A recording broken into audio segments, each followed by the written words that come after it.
Hi అండి. ఈ విషయం అనేది సిబిల్ స్కోర్‌కి సంబంధించిన ఒక విషయము. సో, మీకు ఉపయోగపడుతుందనే ఇంటెన్షన్‌తో చెప్తున్నాను. చాలామంది మన జీవితంలో ఎప్పుడో ఒకప్పుడు ఏదో ఒక లోన్ అనేది తీసుకుంటూ ఉంటాము. సో, మన దగ్గర డబ్బులున్నప్పుడు ఆ లోన్ పే చేస్తాము. ఓకే. మళ్ళీ లోన్స్‌కెళ్తూ ఉంటాము. అది రెగ్యులర్‌గా జరిగే యాక్టివిటీ. కానీ కొన్నిసార్లు పరిస్థితులు అనుకూలించక, అనుకోకుండా మనం ఏదైనా లోన్ తీసుకొని కట్టలేకపోయిన పరిస్థితి ఉన్నప్పుడు బ్యాంకర్స్ దగ్గర నుంచి లేదా క్రెడిట్ కార్డ్ డిపార్ట్మెంట్ నుంచి కావచ్చు, మీరు ఎక్కడ లోన్ తీసుకుంటే అక్కడ వాళ్ళ దగ్గర నుంచి మీకు కాల్ వస్తుంది.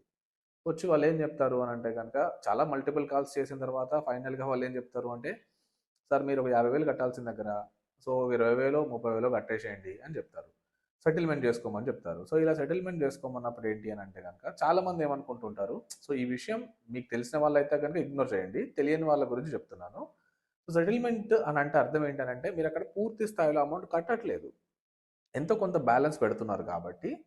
సో ఫ్యూచర్‌లో మీకెప్పుడు గూడా లోన్స్ రాకుండా ఉంటాయి. చాలామంది ఏమనుకుంటూ ఉంటారంటే గనక, నాకు బ్యాంకర్ దగ్గర నుంచెల్లే కాలొచ్చింది గదా! సో నేను ఈ అమౌంట్ కట్టేస్తే నాకింకా ఏ గొడవ ఉండదు అని జెప్పేసి అనుకుంటారు.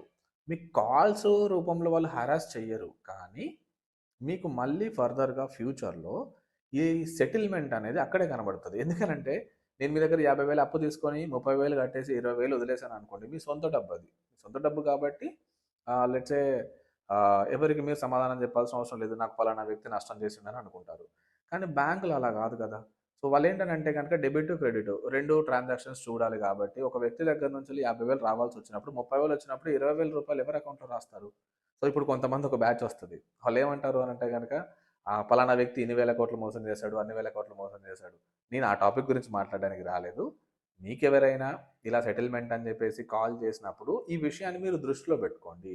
ఎందుకంటే బ్యాంకు వాళ్ళకి కూడా ఏం ఎక్స్‌టెన్షన్ ఏమి ఇవ్వట్లేదు. వాళ్ళని కూడా బ్లాక్ లిస్ట్‌లోనే పెట్టింది. మీరెవరైతే ఇప్పుడు బ్రెయిన్‌లో ఇన్ని వేల కోట్లు, అన్ని వేల కోట్లు తీసుకొని ఎళ్ళిపోయారంటారు. వాళ్ళకి ఇప్పుడు మళ్ళీ కొత్తగా లోన్స్ ఏమి ఇవ్వదు.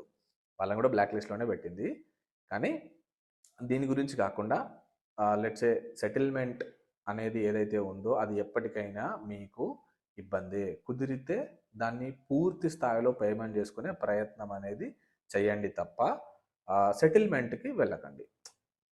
అది ఎందుకు అనంటే, మీకు ఇప్పుడు ఇబ్బంది లేకపోయినా సరే ఫ్యూచర్‌లో 10 సంవత్సరాలకైనా, 15 సంవత్సరాలకైనా గాని సరే దానివల్ల మీరు ఇబ్బంది పడుతూ ఉంటారు.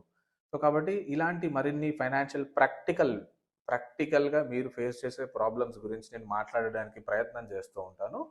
సో, నచ్చితే ఈ వీడియో గనక మీకు యూజ్ అవుతుంది అని మీకు అనిపిస్తేనే నా ఛానల్‌కి సబ్స్క్రైబ్ చేయండి. నా ఇన్‌స్టాగ్రామ్ పేజ్‌కి ఫాలో కొట్టండి. Thank you.